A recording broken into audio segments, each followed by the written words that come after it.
சுவையான சக்கரை பொங்கல் எப்படி செய்யலாம்னு பார்க்கலாம். அதுக்கு தேவையான பொருள் எல்லாம் காட்டுறேன். 1 டம்ளர் அரிசி, 1/4 டம்ளர் சிறுபருப்பு, 50 கிராம் முந்திரி, 50 கிராம் திராட்சை, 100 கிராம் நெய், வாசனைக்கு ஏலக்காய் 4, வெல்லம் 200 கிராம் போட்டு பாத்திரத்தில் தான் செய்கிறேன். பாத்திரத்தில் செஞ்சால் தான் பொங்கி வரும். தண்ணி ஊற்றுறேன். 1 டம்ளர் அரிசிக்கு 4 டம்ளர் தண்ணி ஊற்றுறேன்.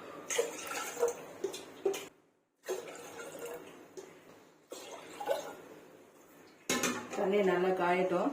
அரிசி போட்டு பொங்க வைக்கலாம். தண்ணி நல்லா கொதிச்சிச்சு. இப்போ அரிசியும் பருப்பும் போட்டுக்கிறேன்.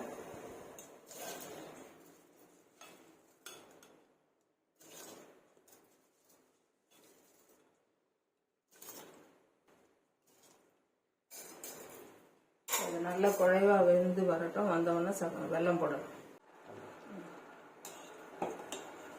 அரிசி பொங்கல் முக்கால்வாசி வெந்துடுச்சு. 1 டம்ளர் பால் ஊற்றிக்கலாம்.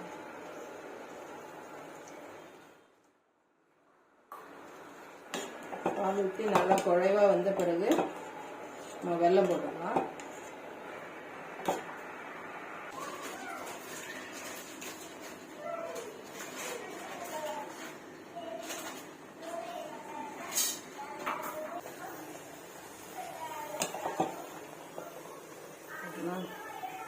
ஒரு கப்பு வெல்லம் போட்டுக்கலாம்.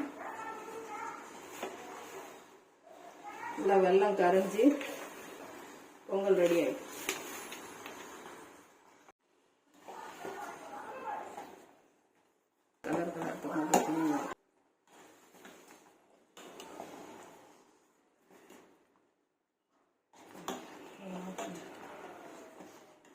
அதுக்குள்ள நம்ம நெய்ல முந்திரி திராட்சை வறுத்துக்கலாம். நெய் ஊற்றுறேன்.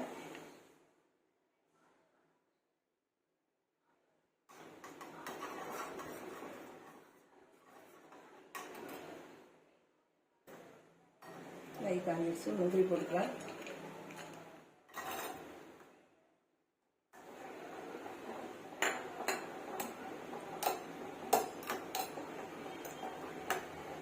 முந்திரி நல்லா ப்ரௌன் ஆயிடுச்சு.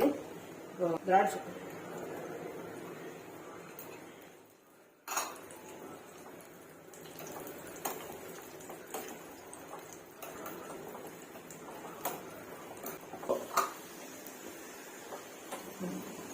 வெல்லம் போட்டு பொங்கல் ரெடியா இருக்கு. இப்போ நம்ம ஏலக்காய் போட்டுக்கலாம்.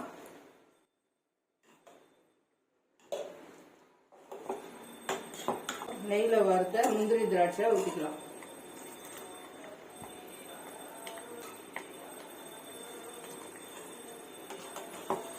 சுவையான பொங்கல் ரெடி. சக்கரை பொங்கல் ரெடி.